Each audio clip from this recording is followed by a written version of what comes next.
In 1878, a man riding through Wyoming flatlands had not seen a town in 3 weeks. He carried stolen gold in his saddlebag and nothing in his stomach. What he ate that afternoon you can find on a restaurant menu today for $12. That meal is number 4 on this list. Number 18 kept men alive on the run for weeks. Number 9 was the last thing 3 of them swallowed before the law closed in.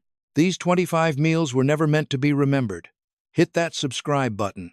Number 4 is the meal they waited for, not whiskey and not beef, just something warm eaten in the dark before they ran again. Number 18 cost almost nothing and kept men moving for weeks without a single fire. Number 9 was borrowed from the people whose land these men crossed without permission, and without it, some of them would not have seen spring. These 25 meals were not planned. They were what remained after the law had taken everything else. Survival, in its most stripped-down form, eaten in silence on the frozen edges of the American West. These men were dangerous. They were also starving. Number 25. Hardtack and lard. The Civil War ended in 1865 and left 2 things behind in enormous supply: broken men and hardtack. That pale, dense biscuit flour, water, a little salt, baked until it could survive months in a saddlebag without rotting, became the default emergency ration of every man living outside the law in the years that followed. Riders carried them in cloth sacks, pried them open with a knife tip, and spread whatever lard remained across the surface. Some soaked them in creek water first to soften the tooth-breaking crust. Some ate them completely dry. The same biscuit that outlasted a war fed the men who kept running after it ended. Number 24. Cornmeal mush.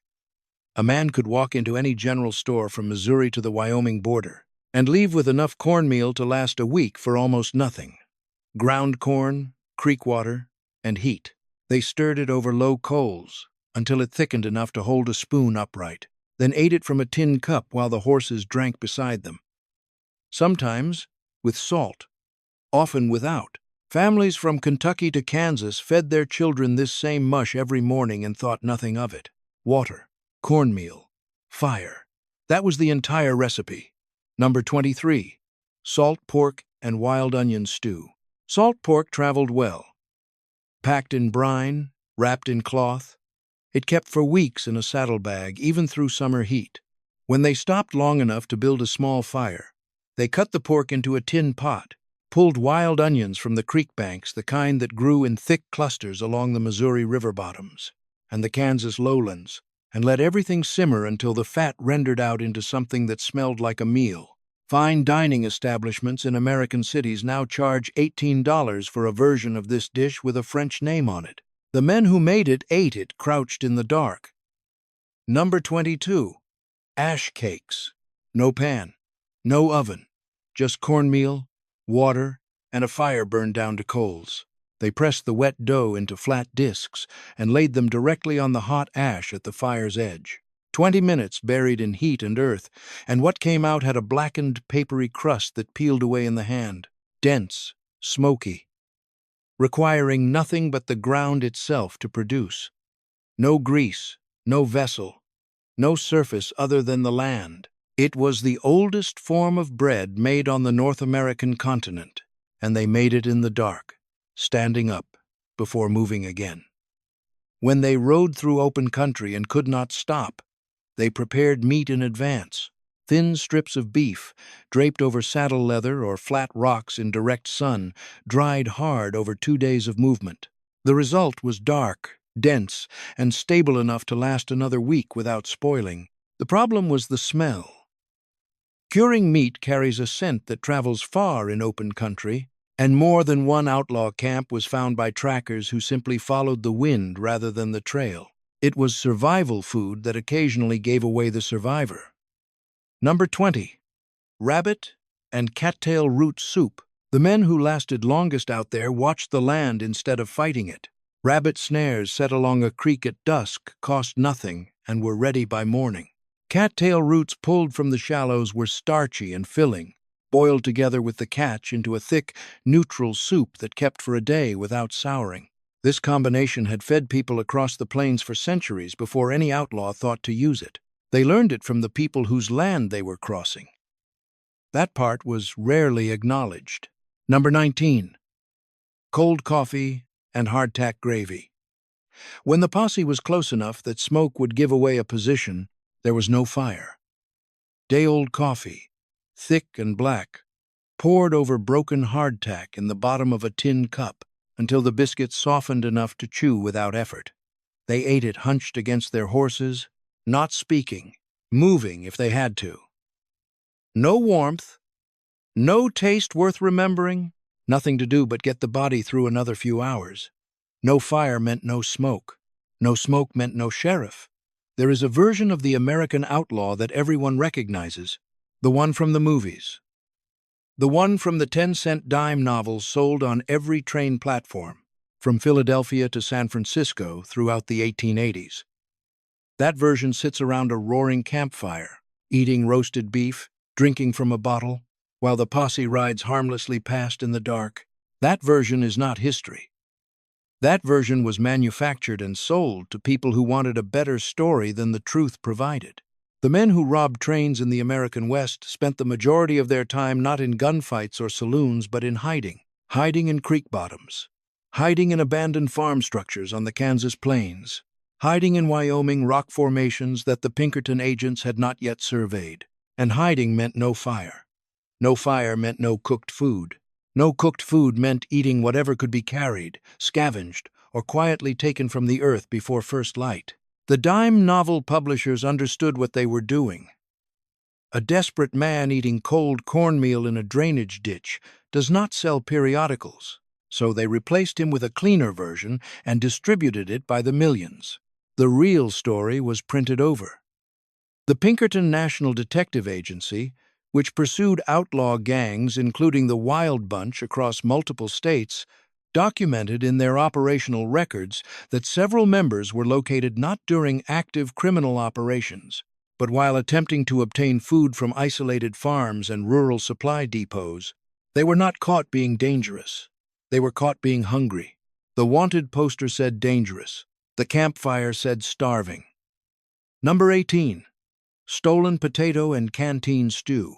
A single potato lifted from an unattended root cellar at the edge of a farm property was worth more to a man on the run than almost anything he could carry.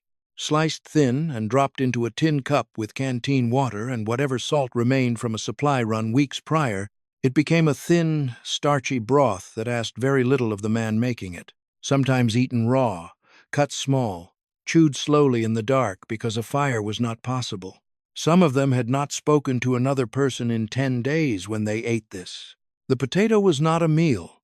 It was a calculation. Number 17. Parched corn. Corn kernels roasted dry until hard and dark could be packed into a cloth bag and carried in a coat pocket for weeks without preparation. Riders reached in while still moving and chewed a handful at a time, hour after hour across the Kansas flatlands and the Wyoming high desert. No water needed. No fire. No stopping.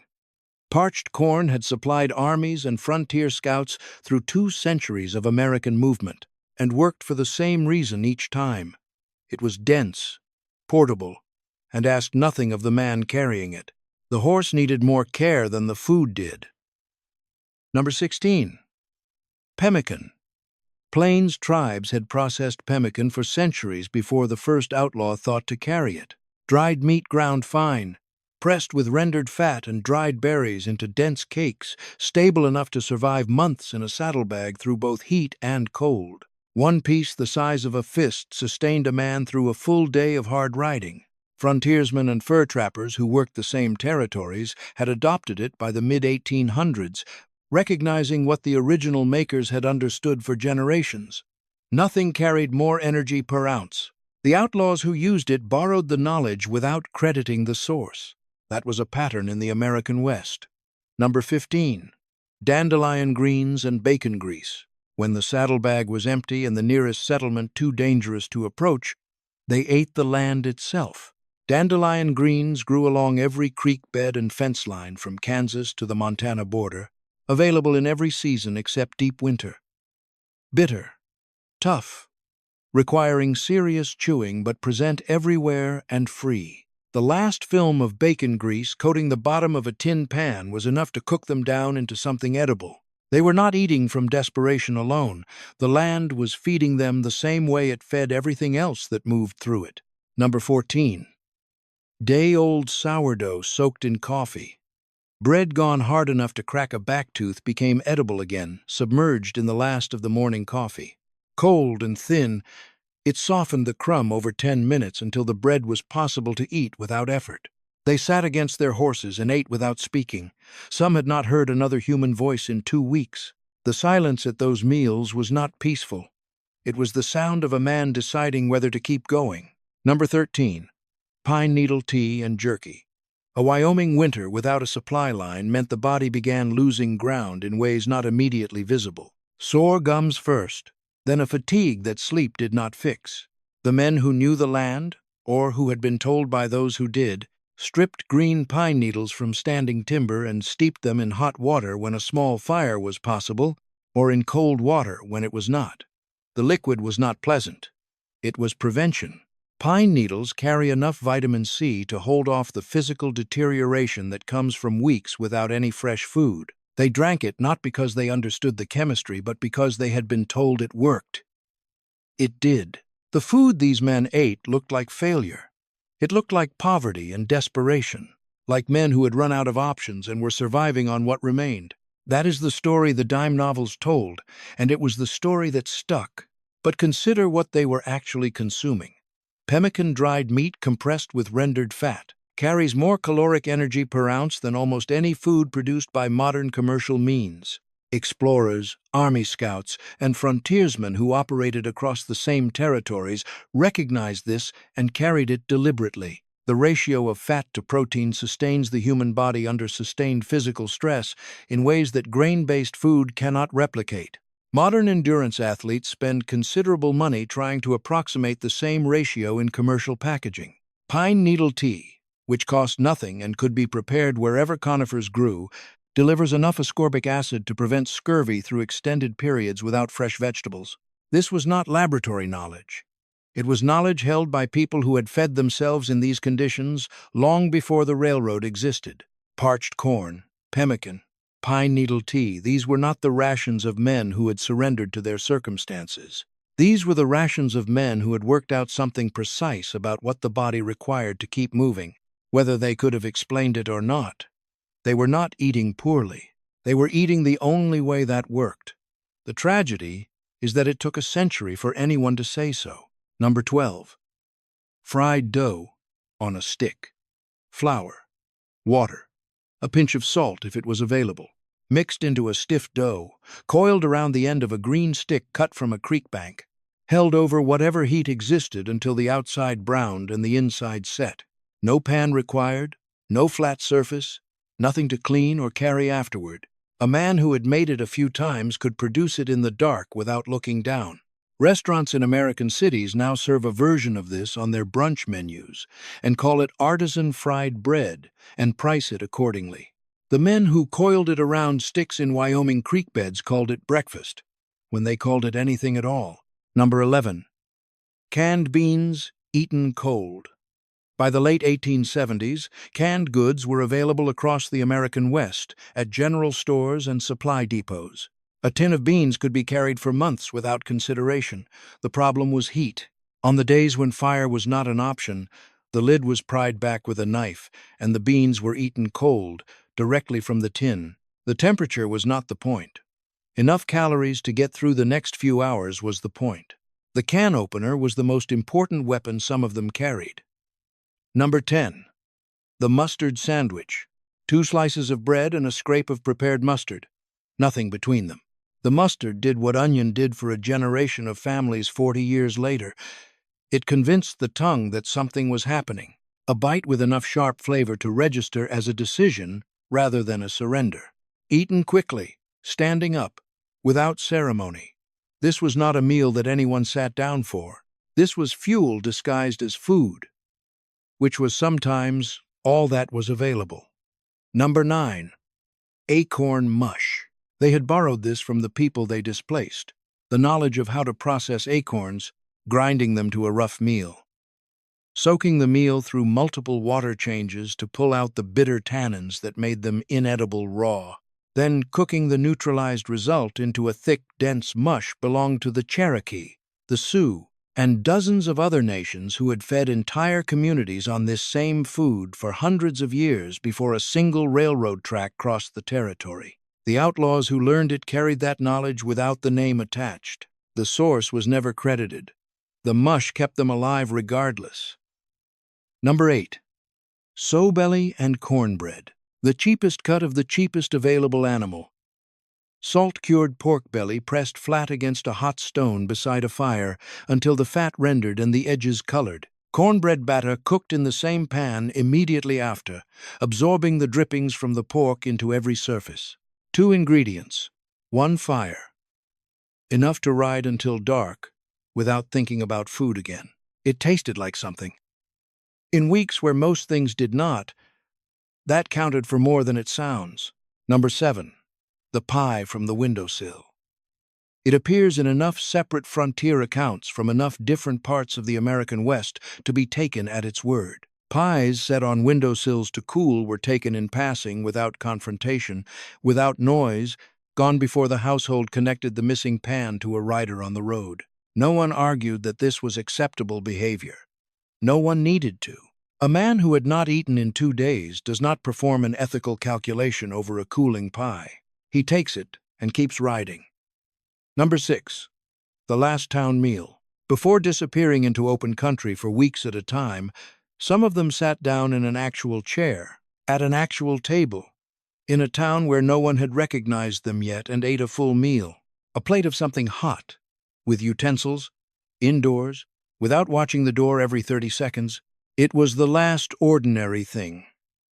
Some of them understood that when they pushed back from the table and walked out to their horses, the meal itself was not remarkable.